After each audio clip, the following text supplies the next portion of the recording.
Hello दोस्तों, आपका new study zone में स्वागत है। यूपी पुलिस सुपर टेट के लिए हम हिंदी की बात कर रहे हैं। शब्द रचना हमारा चैप्टर है 8, पार्ट हमारा इसका 2 है। आई होप आप सभी ने पार्ट 1 देखा होगा। पार्ट 1 नहीं देखा है तो प्लेलिस्ट बनी हुई है, वहाँ से आप देख सकते हैं। वीडियो अच्छी लगे तो सभी लाइक करें, शेयर करें। चैनल पे नए हैं तो सब्सक्राइब ज़रूर करिए चैनल को, बेल आइकन को प्रेस करिए ताकि हमारी आने वाली वीडियो का नोटिफिकेशन आप सभी को मिलता रहे। तो कल हमने जो पढ़ा था वो था रचना, शब्द रचना में पढ़ा था पहला वर्गीकरण, रचना बनावट या व्युत्पत्ति के आधार पर शब्द के प्रकार। तो कितने पढ़े थे हमने? 3। रूढ़ शब्द, योग रूढ़, यौगिक शब्द। ठीक है। सेकंड हमने पढ़ा था उत्पत्ति, स्रोत या इतिहास के आधार पर। कल हमने यहाँ पे 4 पढ़े थे भेद। ठीक है। तत्सम, तद्भव, देशज, विदेशज। बट आपका एक 5वां भी होता है संकर शब्द, वो भी इसी में होता है, उत्पत्ति या स्रोत के आधार पर।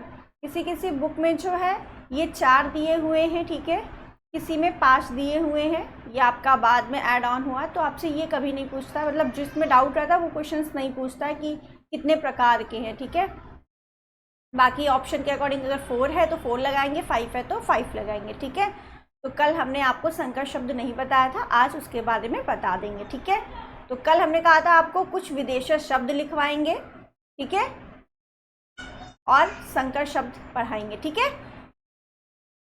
तो विदेशी शब्द हमारे कुछ इंपॉर्टेंट है, वो मैं आपके सामने लेकर आई हूँ। अंग्रेजी भाषा के शब्द कौन से हैं? अपील, डॉक्टर,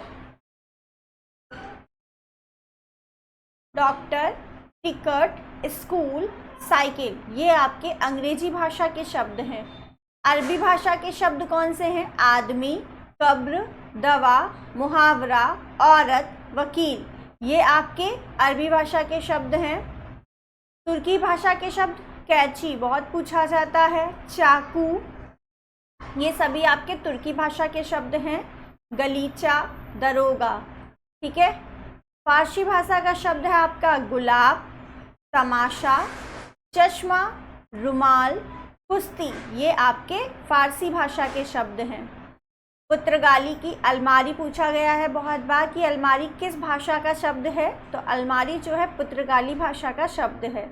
आलपीन, स्त्री, तौलिया, संतरा, कमीज, ठीक है, ये आपके पुर्तगाली भाषा के शब्द हैं। ठीक है। चाकू, कैंची, वकील, स्कूल, अलमारी, आलपीन, चश्मा, ये सारे इंपॉर्टेंट हैं। ठीक है। नेक्स्ट, ये हमने कल पढ़ा था, ठीक है, उसके बारे में आपको बता दिया। आज हमारा है संकर शब्द। ठीक है। अब हम बात करेंगे संकर शब्द किसे कहते हैं। ठीक है। तो संकर शब्द हमारे कौन से होते हैं? दो भिन्न स्रोतों से आए शब्दों के मेल से बने शब्दों को संकर शब्द कहते हैं। संकर का अर्थ है आपका मिलना, यानी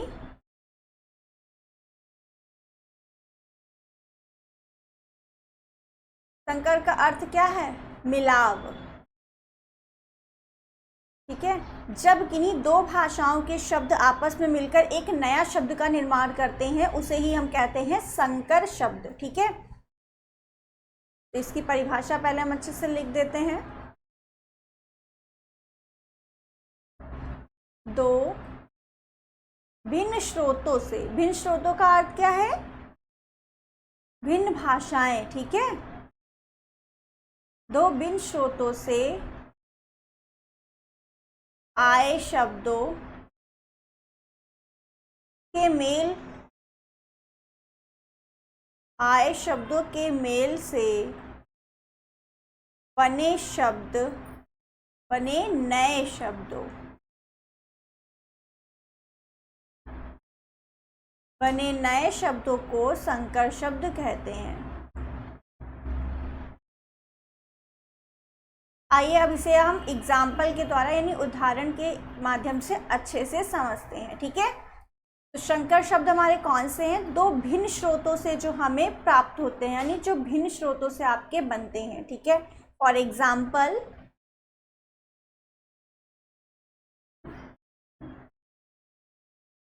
जैसे कि हमने कहा रेलगाड़ी, रेलगाड़ी एक आपका पूरा शब्द है, ठीक है। अब रेलगाड़ी आप अगर तोड़ेंगे तो रेल अलग है और गाड़ी अलग, ये टूट जाएगा आपका रेल प्लस गाड़ी। अब आपका रेल जो शब्द है ये आपका किस भाषा का शब्द है? रेल आपका इंग्लिश भाषा का शब्द है, यानी अंग्रेजी भाषा का शब्द है, ठीक है। और गाड़ी आपका किस भाषा का शब्द है? हिंदी भाषा का शब्द है, ठीक है। तो आप देख रहे हैं दो भिन्न भिन्न स्रोतों से, यानी दो भिन्न भिन्न भाषाओं के मेल से एक नया शब्द आपका बन गया रेलगाड़ी। इसे ही हम कहेंगे ये संकर शब्द है, ठीक है। ये कैसा शब्द है हमारा? संकर शब्द है। सील बंद,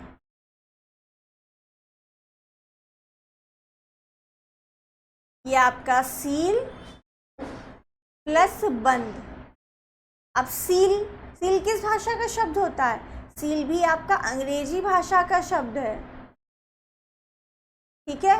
और बंद आपका किस भाषा का शब्द है? बंद हो है फारसी भाषा का शब्द, ठीक है। तो यहाँ पर भी एक अंग्रेजी भाषा का शब्द है, एक फारसी भाषा का शब्द है, दोनों से मिलकर एक नया शब्द बन गया। इसे ही हम क्या कहेंगे? संकर शब्द कहेंगे, ठीक है। नेक्स्ट,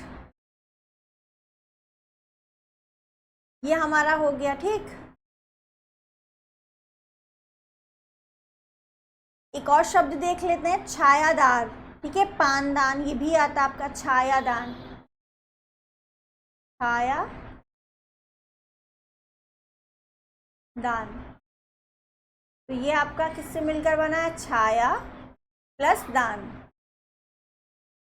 छाया प्लस दान। तो आप बताइए छाया किस भाषा का शब्द है? ये अभी क्वेश्चन मैंने एक प्रैक्टिस सेट में लिया था, तत्सम तद्भव देशज या विदेशज, आपको बताना है।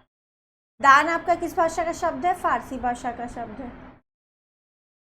छाया आपको ये संस्कृत भाषा का शब्द है, ठीक है, यानी कि तत्सम है ये आपका,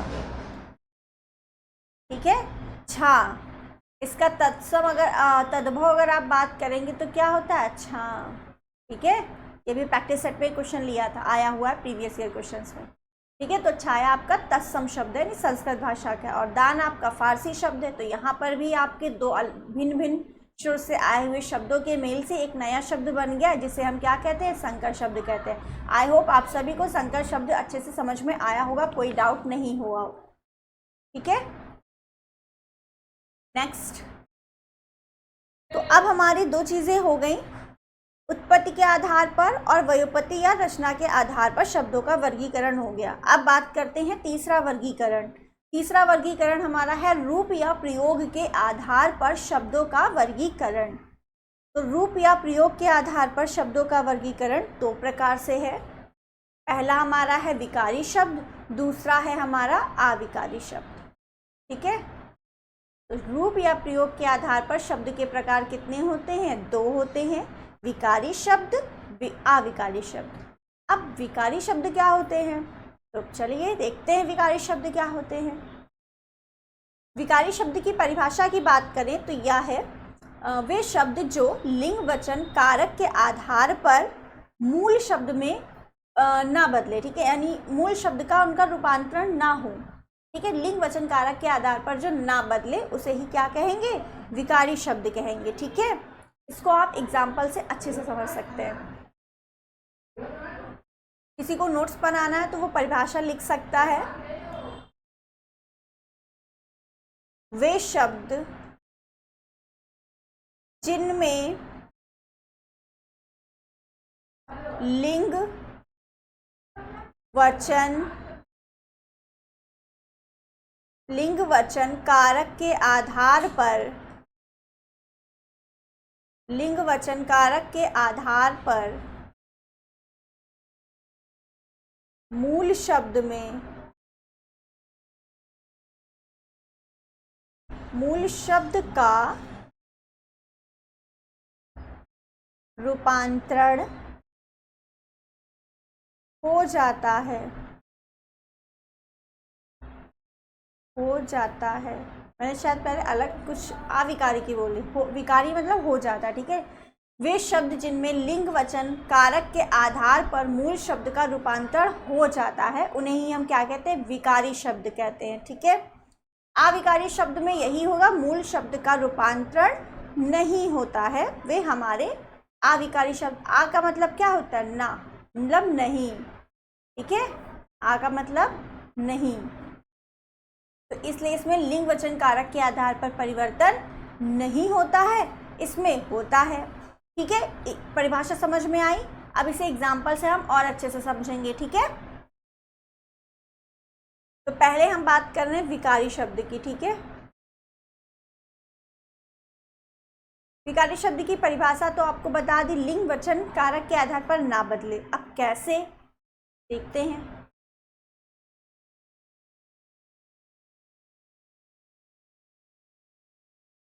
देखिए, जैसे हमने कहा लड़का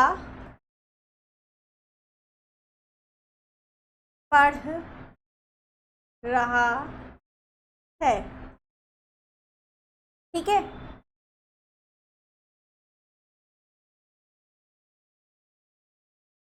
अगर हम लड़का की जगह क्या लिख दें, लड़की पढ़ रही है, तो यहाँ पे कौन सा परिवर्तन हो गया,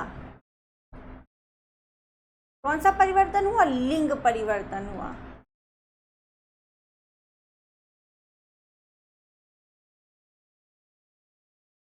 लिंग परिवर्तन हुआ ना, लड़का की जगह लड़की आ गया। ठीक है, तो ये आपका लड़का और लड़की क्या है, आपका विकारी शब्द है। ठीक है, लिंग परिवर्तन हो गया। ठीक, एक और देखते हैं एग्जाम्पल, लड़का दौड़ रहा है। इसी को अगर हम बनाना चाहें बहुवचन में, तो लड़के दौड़ रहे हैं।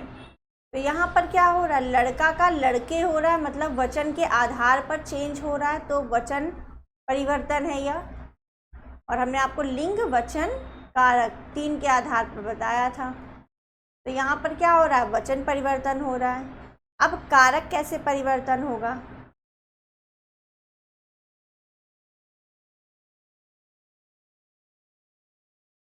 कारक के लिए परिवर्तन एग्जाम्पल है आपका, लड़के के लिए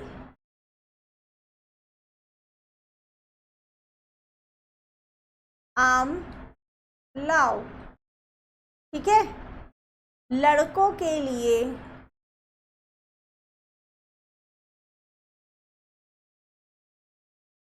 आम लाओ। ठीक है, तो यहाँ पर क्या हो रहा है, कारक परिवर्तन हो रहा है। ठीक, आई बात समझ में। तो विकारी शब्द क्या होते हैं आपके, जो लिंग वचन कारक के आधार पर परिवर्तन हो उसे ही कहते हैं विकारी शब्द। अब विकारी शब्द के प्रकार होते हैं, कौन कौन से होते हैं देखते हैं।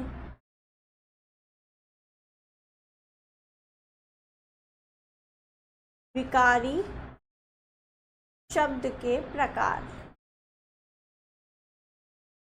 विकारी शब्द के प्रकार कौन कौन से हैं, पहला हमारा है संज्ञा, दूसरा हमारा है सर्वनाम,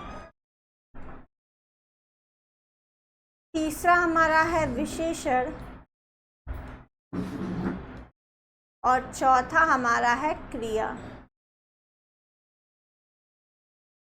ठीक, संज्ञा, सर्वनाम, विशेषण, क्रिया, ये हमारे कैसे शब्द हैं, विकारी शब्द हैं। ठीक है, आप सभी को पता है संज्ञा, सर्वनाम, विशेषण, क्रिया, और इनके बारे में हम इसके बाद अच्छे से डिटेल में पढ़ेंगे, एक एक चैप्टर। संज्ञा भी आपका पूरा एक चैप्टर है, सर्वनाम एक चैप्टर। ठीक है, ऐसे ही हम पूरा सारे टॉपिक करके एक एक करके कवर करेंगे। ठीक है, तो ये हमारा हो गया विकारी शब्द कंप्लीट। अब बात कर लेते हैं अविकारी शब्द की। तो अविकारी शब्द की आपकी परिभाषा क्या बताई हमने, जो शब्द लिंग वचन कारक के आधार पर ना बदले। आ या लगा है आगे, इसका मतलब ना होता है, मतलब इसमें नहीं आएगा। ठीक है, ना बदले। ठीक है, यानी जो शब्द हमेशा एक से रहते हैं उन्हें ही हम अविकारी शब्द कहते हैं। एक से रहने का मतलब क्या है, जैसे हमने कहा वह आज आएगा, ठीक है, फिर मैंने बोला वह आज आएगी, तो आज में कोई परिवर्तन हो रहा है, नहीं हो रहा है ना, तो ये हमारे कैसे शब्द हो गए, ये अविकारी शब्द हैं, ठीक है।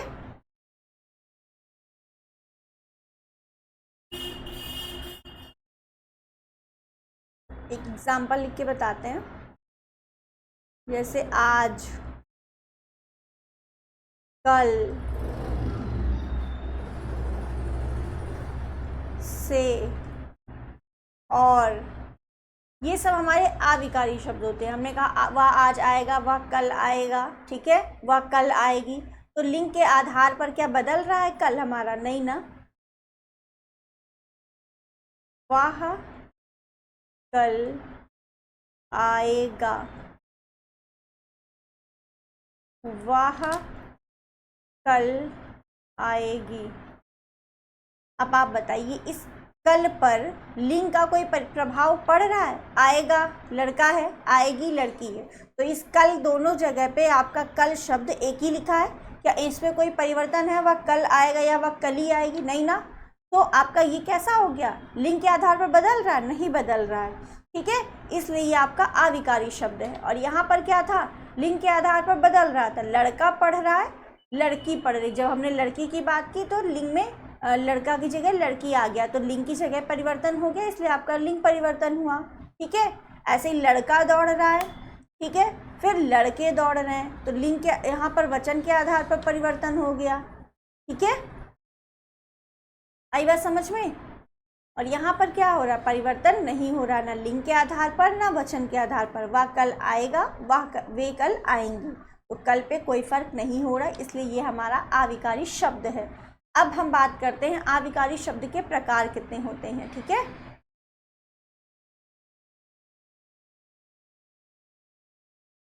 अविकारी शब्द के प्रकार,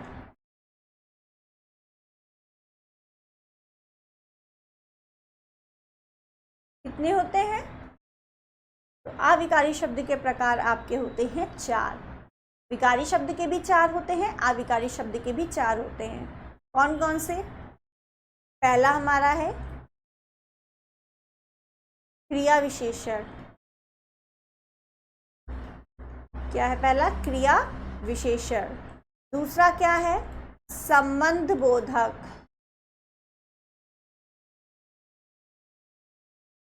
संबंध बोधक। तीसरा हमारा क्या है, समुच्चय बोधक, समुच्चय बोधक।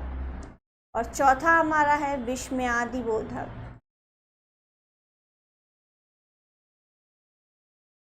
विस्मयादि बोधक, ठीक है। ये हमारे 4 अविकारी शब्द के प्रकार हैं।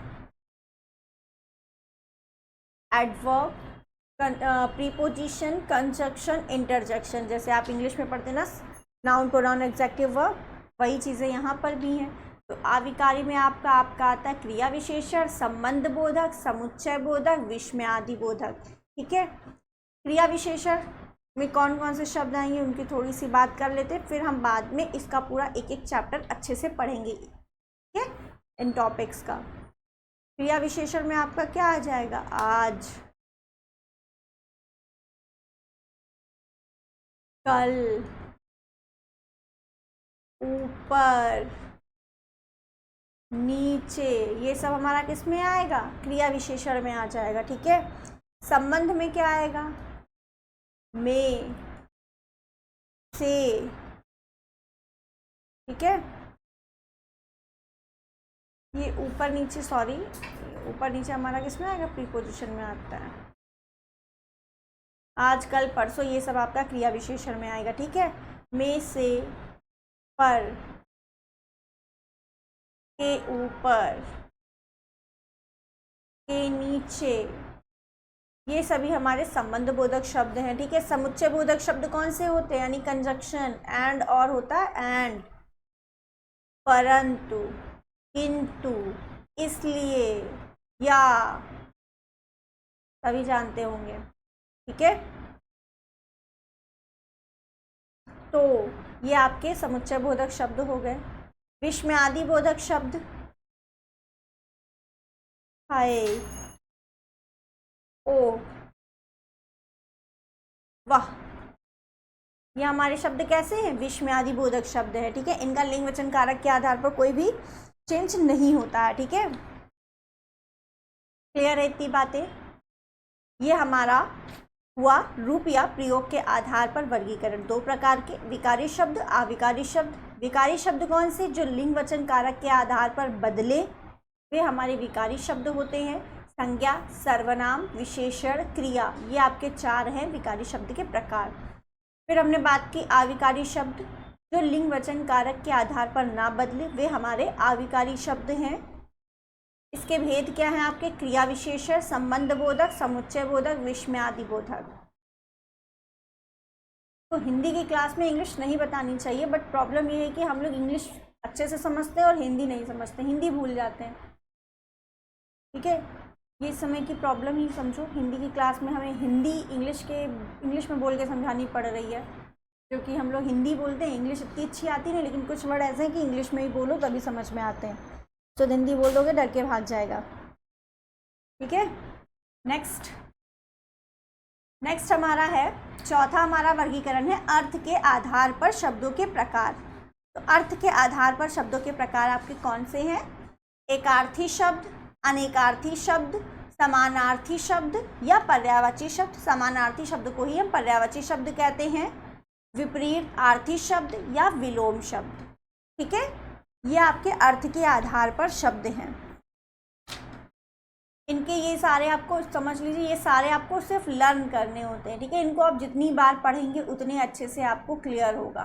ठीक है, विलोम शब्द, पर्यायवाची शब्द हमने आपको प्रोवाइड कर दिया, ये हमारा चैप्टर हो चुका है। अभी विलोम शब्द नहीं कराया है, अनेकार्थी शब्द भी नहीं कराया है। ठीक है, तो अब हम ये सारे टॉपिक जितने भी आपको बताएं, संज्ञा, सर्वनाम, विकारी, अविकारी, ठीक है, उसके भेद, अर्थ के आधार पर उनके भेद, ये सारे शब्दों के जो वर्गीकरण के प्रकार हैं, ये सारे हम एक एक चैप्टर करके अच्छे से पढ़ेंगे डिटेल में। ठीक है,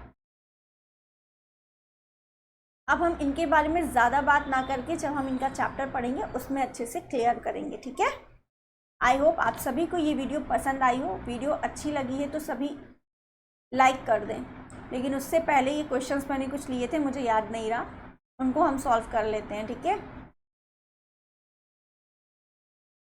तो इसमें हमारा पहला क्वेश्चन है, उत्पत्ति के आधार पर शब्द के कितने भेद हैं? तो अभी हमने आपको बताया था उत्पत्ति के आधार पर आपके 4 भेद हैं। ठीक है, 5 आपको बताए थे संकर शब्द, तो संकर शब्द इसमें ऑप्शन 5 है नहीं, इसलिए हम 4 लगाएंगे। ठीक है, तत्सम, तद्भव, देशज, विदेशज, तो यहाँ पर ऑप्शन आपका बी राइट है, 4। ठीक है,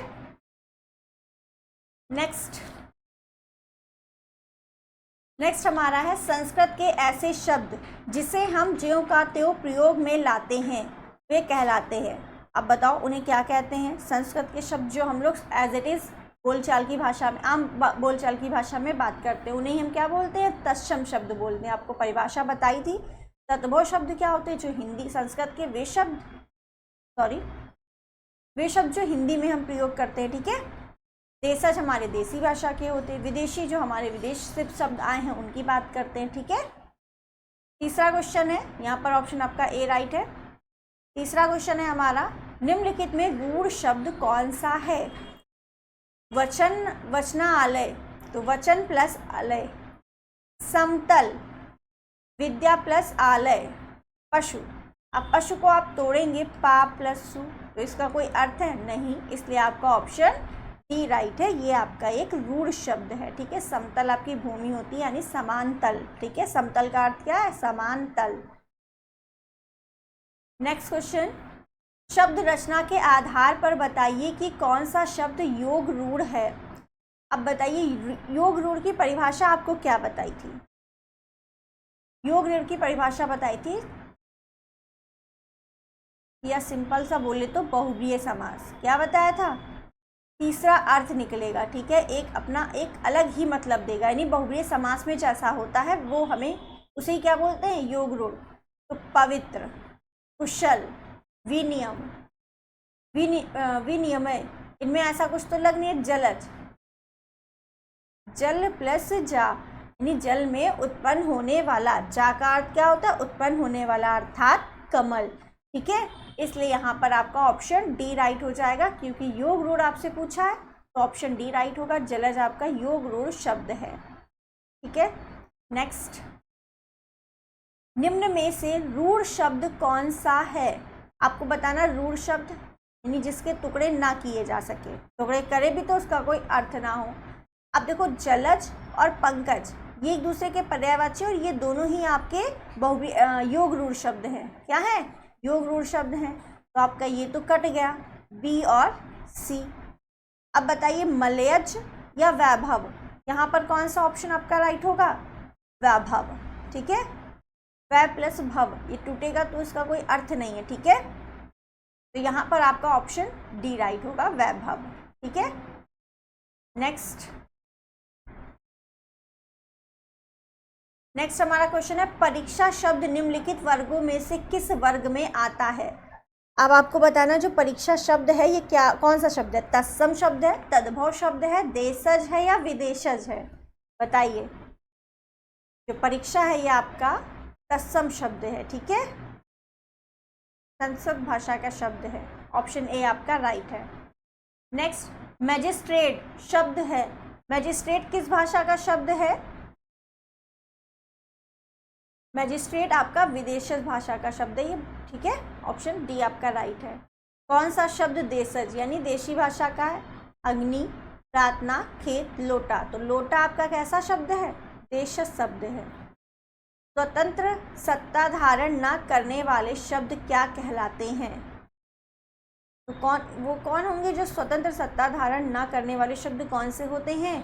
वे यौगिक होते हैं। ठीक है, आपका ऑप्शन बी राइट होगा। यौगिक शब्द जो है स्वतंत्र सत्ता धारण नहीं करते हैं। ठीक है, नेक्स्ट, निम्नलिखित में से कौन यौगिक शब्द है? यौगिक शब्द क्या बताए थे? जो आपके अलग हो जाएं आपस में और उनका अलग अलग मतलब भी हो। लेखक नहीं, पुस्तक नहीं, योगी नहीं, ये सभी आपके ऐसे शब्द हैं, रूढ़ शब्द हैं। विद्यालय आपका कैसा शब्द है? यौगिक शब्द है, इसलिए 10 का सी ऑप्शन राइट होगा। ठीक है, विद्या प्लस आलय, विद्या का घर। नेक्स्ट है, प्रयोग की दृष्टि से सूक्ष्म अंतर व्यक्त करने वाले शब्द क्या कहलाते हैं? प्रयोग की दृष्टि से आपको बताना है। सूक्ष्म अंतर व्यक्त करने वाले वही हमारे क्या होते हैं? समानार्थक शब्द होते हैं। ठीक है, ऑप्शन आपका बी राइट है। यहाँ पर 11 का बी होगा।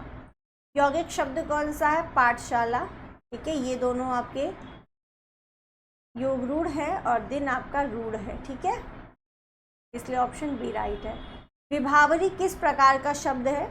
बताइए। 12 का आंसर क्या होगा आपका? विभावरी आपका तद्भव शब्द है, हिंदी भाषा का शब्द है। योग रूढ़ यानी तीसरा अर्थ तो देखने से ही लग रहा है लंबोदर, लंबा है उधर जिसका अर्थात करीब। ठीक है, ऑप्शन सी आपका राइट हो जाएगा 14 का। नेक्स्ट है 15, नीचे दिए गए विकल्पों में से तत्सम शब्द का चयन कीजिए।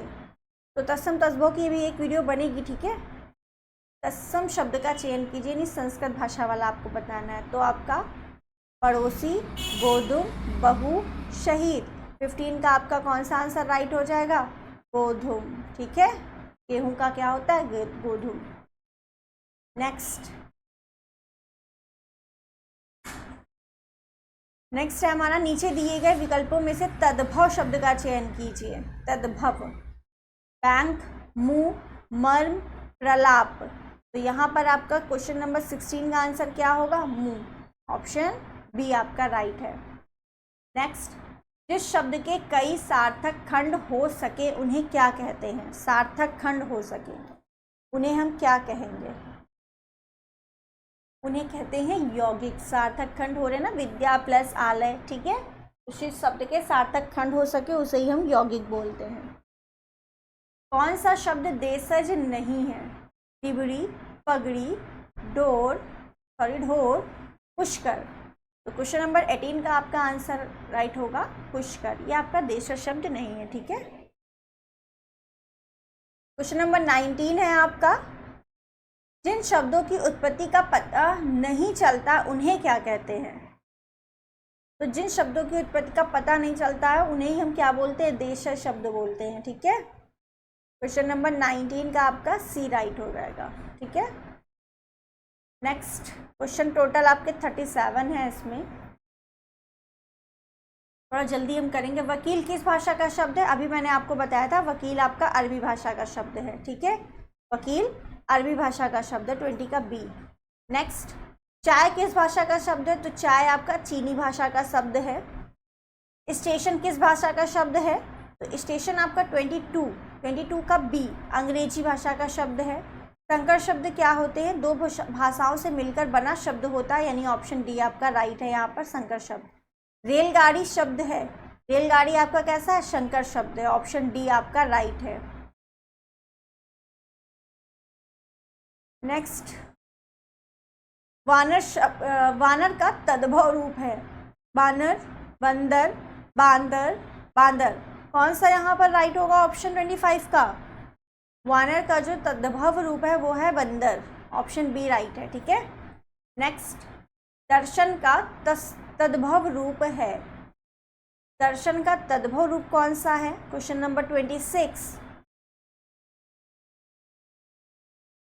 यहाँ पर ऑप्शन बी राइट है आपका, दर्शन। क्वेश्चन नंबर 27, निम्नलिखित में से कौन सा शब्द तत्सम है? तत्सम यानी संस्कृत का शब्द है। तो यहाँ पर सारे देखने से पता चलता है उद्गम। तत्सम और तद्भव पहचानने की आपको ट्रिक भी बताई जाएगी, कुछ वर्ड आपको याद भी करने होंगे। ठीक है, अपील शब्द है, अपील किस भाषा का शब्द है ये आपको बताना है। तो 28 का डी विदेशज शब्द है आपका।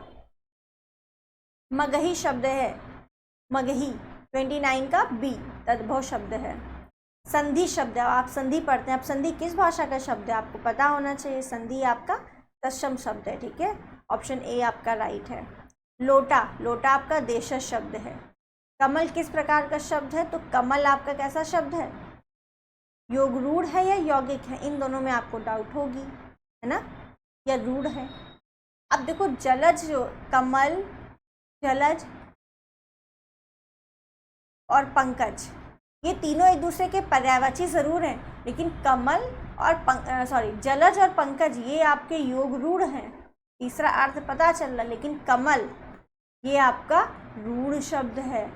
कमल क्या है? आपका रूढ़ शब्द है, क्योंकि का प्लस मल अगर तोड़ोगे तो कुछ इसका अर्थ निकलेगा नहीं निकलेगा, इसलिए आपका ये रूढ़ शब्द है। ठीक है, योग रूढ़ नहीं है, क्योंकि टूटेगा ही नहीं आपका। ठीक है, तो ऑप्शन ए आपका राइट है। पाकशाला किस प्रकार का शब्द है? पता नहीं ये पाठशाला या पाकशाला ही है। ठीक है, जो भी हो, बट कुछ भी हो आपका इसमें पाकशाला में आपका यौगिक होगा, ऑप्शन आपका बी राइट है। ठीक है, 33 का बी। नेक्स्ट, दशानन किस प्रकार का शब्द है? अब दशानन पढ़ के ही तुरंत याद आया दिमाग में, क्या? बहुब्रीहि समास और बहुब्रीहि योग रूढ़। ठीक है, ऐसे ही लगाना है। निम्न में से एक तत्सम शब्द छाट कर लिखे। तत्सम यानी संस्कृत, अनजान, सच, पत्ता, घोटक। तो आपको पता होना चाहिए तत्सम शब्द इसमें से कौन सा होगा? घोटक। ठीक है, ऑप्शन डी आपका राइट है। एंड सेकेंड लास्ट क्वेश्चन, निम्न में से कौन सा शब्द तुर्की भाषा का है? तुर्की भाषा का शब्द कौन सा है ये आपको बताना है। 36 का ऑप्शन आपका डी राइट हो जाएगा। कैची आपका तुर्की भाषा का शब्द है। चाय चीनी भाषा का शब्द है। तत्सम शब्द का चयन कीजिए, यानी संस्कृत का। बारात, हाथी, आंसू, वर्षा। तो यहाँ पर आपका बाकी तीनों, बारात, हाथी, आंसू, ये तीनों आपके तद्भव शब्द हैं और वर्षा आपका तत्सम शब्द है। ठीक है, तो ये आपके 37 क्वेश्चन रहे। आई होप आप सभी को ये वीडियो पसंद आई हो। वीडियो अच्छी लगी है तो सभी लाइक कर दें, शेयर कर दें अपने फ्रेंड्स के पास, और थैंक यू।